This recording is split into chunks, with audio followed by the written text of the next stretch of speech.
Sir, मैं कुछ बोल सकता हूँ?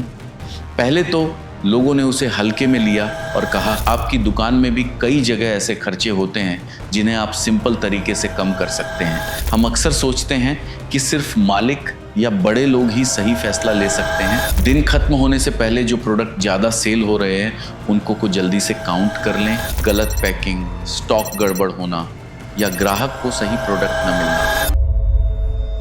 क्या आपने कभी सोचा है कि आपकी दुकान में हर दिन होने वाली छोटी बड़ी गलतियां आपको कितना बड़ा नुकसान दे रही हैं और आपको पता भी नहीं चल रहा है? कई बार हम दिन भर मेहनत करते हैं, सेल भी ठीक ठाक हो जाती है, लेकिन महीने के अंत में प्रॉफिट उतना नहीं दिखता जितना होना चाहिए। अब समझने वाली बात यह है कि इन गलतियों को रोकने के लिए हम क्या सोचते हैं। हम सीधे यही सोचने लगते हैं कि अब कोई बड़ा सॉल्यूशन चाहिए और फिर उसके लिए कोई महंगा सिस्टम लगाना पड़ेगा, पैसा खर्च करना पड़ेगा, और यहीं पर हम सबसे बड़ी गलती कर देते हैं। हम मान लेते हैं कि हर प्रॉब्लम का सॉल्यूशन महंगा ही होगा। दोस्तों, लेकिन क्या सच में ऐसा करना चाहिए? दुकान में कई बार सबसे सिंपल और सस्ता सॉल्यूशन ही सबसे पावरफुल होता है। बस इसके लिए आपके पास होना चाहिए कॉमन सेंस। आज की ये कहानी आपको बताएगी कि कैसे एक छोटी सी गलती ने एक बड़ी कंपनी को हिला दिया और कैसे उसका सॉल्यूशन इतना सिंपल था कि कोई सोच भी नहीं सकता है। एक बड़ी साबुन बनाने वाली फैक्ट्री थी जहां साबुन को बड़े बड़े कवर में पैक करके दुकानदारों और सप्लायर को भेजा जाता था।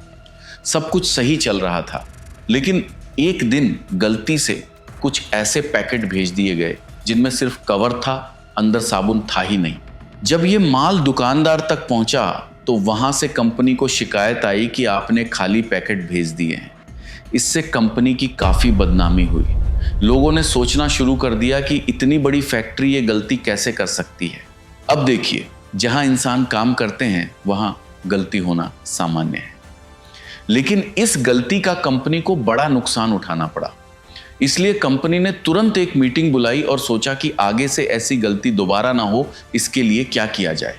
मीटिंग में कई समझदार लोग और कंपनी के एडवाइजर बैठे। सबने अपनी अपनी राय दी कि इस समस्या का हल कैसे निकाला जाए। किसी ने सुझाव दिया कि जापान से एक खास मशीन मंगाई जाए जो ये पहचान सके कि पैकेट के अंदर साबुन है या नहीं। उस मशीन का काम यह था कि अगर पैकेट खाली होगा तो वह आवाज़ करने लगेगी। तब वर्कर उस खाली पैकेट को तुरंत हटा देगा और जिन पैकेट्स में साबुन होगा फिर वही पैकेट आगे सप्लाई के लिए भेजे जाएंगे। तो आखिर में यही नतीजा निकला कि इस समस्या को रोकने के लिए मशीन लगानी ही पड़ेगी। लेकिन दिक्कत यह थी कि उस मशीन पर करोड़ों का खर्चा आने वाला था। उसे विदेश से मंगवाना पड़ता, ट्रांसपोर्ट का अलग खर्चा और मशीन की कीमत अलग। यानी एक छोटी सी गलती को रोकने के लिए बहुत बड़ा खर्चा करना पड़ रहा था। इसी बीच वहाँ सफाई का काम करने वाला एक साधारण कर्मचारी, जिसे लोग चपरासी कहते हैं, खड़ा हुआ और बोला, सर, मैं कुछ बोल सकता हूँ? पहले तो लोगों ने उसे हल्के में लिया और कहा, तू क्या आइडिया देगा? यहाँ इतने पढ़े लिखे लोग बैठे हैं। लेकिन उसने फिर भी हिम्मत करके कहा, सर, एक छोटा सा आइडिया है, एक बार सुन लीजिए। मैं इसके लिए कोई पैसा नहीं लेने वाला। यह सुनकर कंपनी के लोगों ने कहा, ठीक है, बताओ क्या आइडिया है। तब उसने बहुत ही सिंपल बात कही। उसने कहा, जहाँ से ये पैकेट बाहर निकलते हैं वहाँ सामने एक टेबल फैन लगा दीजिए। उसने समझाया कि जिन पैकेट्स में साबुन नहीं होगा, यानी जो खाली कवर होंगे, वे हल्के होने की वजह से हवा में उड़ जाएंगे, और जिन पैकेट्स में साबुन होगा वे भारी होंगे, इसलिए अपनी जगह पर ही रहेंगे और आगे निकल जाएंगे। इस तरह बिना महंगी मशीन लगाए सिर्फ एक साधारण टेबल फैन से ही समस्या का समाधान हो सकता है। दोस्तों, ये कहानी आपको बताने का मतलब सिर्फ यही है। अगर आप नोटिस करेंगे तो आपको लगेगा कि यही चीज़ें आपकी दुकान में भी रोज हो रही हैं, बस हम उन्हें पहचान नहीं पाते। दोस्तों, अक्सर जब दुकान में कोई गलती होती है, जैसे गलत पैकिंग, स्टॉक गड़बड़ होना या ग्राहक को सही प्रोडक्ट न मिलना, तो हम तुरंत सोचते हैं कि इसके लिए 2 लाख रुपए का एक सिस्टम हमारे पड़ोस वाले की दुकान में आया है, हमें भी अपनी दुकान में लगाना चाहिए। कुछ दुकानदार महंगा सॉफ्टवेयर ले आते हैं या फिर एक्स्ट्रा स्टाफ रख लेते हैं, लेकिन सच्चाई ये है कि हर बार बड़ा खर्च करना ही सही रास्ता नहीं होता। कई बार छोटी सी समझदारी और प्रैक्टिकल सोच से वही काम बहुत सस्ते में हो सकता है। जैसे उस कहानी में करोड़ों की मशीन की जगह एक साधारण फैन से काम हो गया, उसी तरह आपकी दुकान में भी कई जगह ऐसे खर्चे होते हैं जिन्हें आप सिंपल तरीके से कम कर सकते हैं। बस आपको थोड़ा अलग सोचने की ज़रूरत है। पहला सॉल्यूशन, अगर आपकी दुकान में गलत पैकिंग या गलत प्रोडक्ट जाने की समस्या बार बार होती है तो महंगा सिस्टम लगाने की बजाय एक सिंपल रूल बना लीजिए। हर पैकेट काउंटर से निकलने से पहले दोबारा चेक होगा। इसके लिए एक छोटा चेकलिस्ट या वर्बल कंफर्मेशन सिस्टम बना सकते हैं। इससे बिना खर्च के आपकी गलती काफी हद तक खत्म हो जाएगी। दूसरा सॉल्यूशन, अगर स्टॉक गड़बड़ रहता है तो महंगे सॉफ्टवेयर लेने की बजाय रोज का 10 मिनट का स्टॉक चेक रूटीन शुरू कर दीजिए।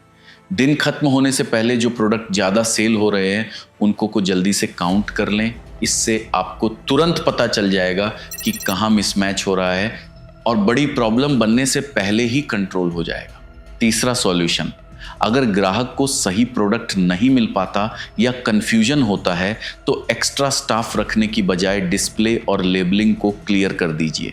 हर रैक पर कैटेगरी और प्राइस रेंज साफ लिखें ताकि कस्टमर और सेल्समैन दोनों को क्लियर रहे और गलती की संभावना कम हो जाए। हम अक्सर सोचते हैं कि सिर्फ मालिक या बड़े लोग ही सही फैसला ले सकते हैं, लेकिन असल में जो लोग रोज दुकान में काम करते हैं, जैसे सेल्समैन, हेल्पर या पैकिंग करने वाले, उन्हें काम की असली प्रॉब्लम और सॉल्यूशन ज़्यादा अच्छे से पता होता है। अगर आप उनकी बात ध्यान से सुनेंगे तो कई बार आपको ऐसे आइडिया मिलेंगे जिससे आपका खर्च भी बचेगा और काम भी बेहतर होगा। तीसरी बात जो हर दुकानदार को समझनी चाहिए वो ये है कि प्रॉफिट बढ़ाने का मतलब सिर्फ सेल बढ़ाना नहीं होता, बल्कि खर्च कम करना भी उतना ही ज़रूरी है। ज़्यादातर दुकानदार सिर्फ इस पर ध्यान देते हैं कि सेल कैसे बढ़े। ज़्यादा माल लाओ, ज़्यादा वैरायटी रखो, ज़्यादा मार्केटिंग करो, लेकिन अगर खर्च कंट्रोल में नहीं है तो चाहे सेल कितनी भी बढ़ जाए, प्रॉफिट नहीं बचेगा। अगर आप हर चीज़ में पैसा खर्च करते रहेंगे, जैसे महंगे पैकिंग बैग्स, गैर जरूरी सजावट पर खर्च, लेकिन अगर आप स्मार्ट तरीके से खर्च कम करेंगे तो कम सेल में भी अच्छा प्रॉफिट कमा सकते हैं। चौथा मैसेज ये है कि सिंपल सिस्टम हमेशा ज़्यादा इफ़ेक्टिव होते हैं। बहुत लोग दुकान में कॉम्प्लेक्स और महंगे सिस्टम लगा देते हैं, लेकिन उन्हें प्रॉपरली फॉलो नहीं कर पाते। इससे कन्फ्यूज़न बढ़ता है और गलती भी ज़्यादा होती है। इसके बजाय आपको छोटे छोटे और आसान सिस्टम बनाने चाहिए, जैसे रोज़ का स्टॉक चेक करने का सिंपल तरीका, पैकिंग करते समय डबल चेक करना, कस्टमर को प्रोडक्ट दिखाने का सही तरीका। ये छोटे छोटे सिस्टम आपकी दुकान को आसानी से चलाने में बहुत मदद करते हैं और बड़ी गलतियों को रोकते हैं। और सबसे अच्छी बात यह है कि इसमें कोई एक्स्ट्रा खर्च नहीं होता। पांचवा, जो चीज़ आपके बिजनेस में वैल्यू ऐड नहीं कर रही उस पर खर्च करना सिर्फ पैसा बर्बाद करना है। आपको हर बार खुद से पूछना चाहिए, क्या ये खर्च मुझे रिटर्न देगा? अगर जवाब नहीं है तो वह खर्च नहीं करना ही बेहतर है। छठवें नंबर पर यह है, कई लोग सोचते हैं कि 100 या 200 रुपए बचाने से क्या फर्क पड़ेगा, लेकिन अगर आप रोज ऐसी छोटी छोटी बचत करते हैं, बिजली बिल, पैकिंग, ट्रांसपोर्ट, तो महीने के अंत में ये एक बड़ा अमाउंट बन जाता है और एक ठीक ठाक चलने वाली दुकान के लिए यही अमाउंट आपका एक्स्ट्रा प्रॉफिट होता है जो आपने बिना सेल बढ़ाए कमाया। इसके लिए आपको बड़ी डिग्री या बहुत बड़े ज्ञान की ज़रूरत नहीं है। अगर आप हर सिचुएशन में सिंपल और प्रैक्टिकल तरीके से सोचते हैं कि क्या इसका कोई आसान और सस्ता तरीका हो, तो आप अपने आप बहुत सारे गलत खर्चों से बच जाएंगे। यही सोच आपको एक एवरेज दुकानदार से स्मार्ट दुकानदार बनाती है। दोस्तों, इसलिए स्मार्ट दुकानदार वो नहीं होता जो ज़्यादा खर्च करता है, बल्कि वो होता है जो सही जगह पर खर्च करता है और बाकी जगह दिमाग लगाता है।